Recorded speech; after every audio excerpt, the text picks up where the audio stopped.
They're the long-range missiles some believe could tilt the balance of the war in Ukraine's favor.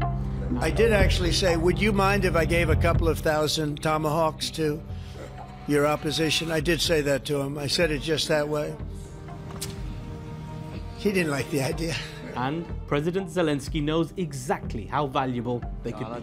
And we spoke about long-range missiles, long-range weapon. We spoke about it, so we will see. But in Moscow, the message is defiant. Tomahawks won't change the battlefield, but sending them, the Kremlin warns, would mark a truly serious escalation. So why is this happening now? What exactly are these missiles? What could they mean for Ukraine? And could they really change the game? Let's break it down.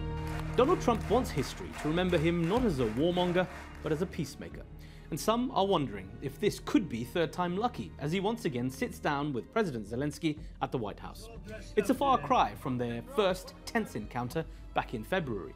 You're gambling with World War III. You're not winning. You're not winning this. I tell you, you don't have the cards. With us, you have the cards. But without us, you don't have any cards. The mood was very different from Trump's meeting with Vladimir Putin at their high-stakes Alaska summit this summer, where the two leaders appeared almost like old friends.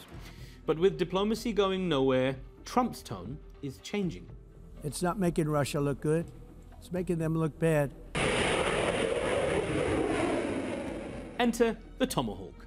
The White House is weighing up sending them to Kyiv, weapons currently used by the US, UK, Australia and the Netherlands. Made by American defense giant Raytheon, each Tomahawk costs nearly £1 million.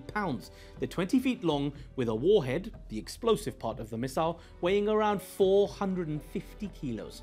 They travel at high subsonic speeds, skimming low over the ground, slipping beneath the radar and hitting with pinpoint precision.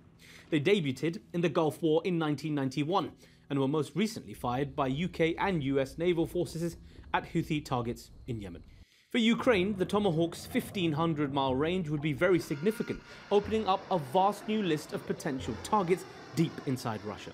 Right now, Kyiv relies on British Storm Shadows and US Army tactical missile systems, or ATACMS, which can only reach around 150 to 200 miles.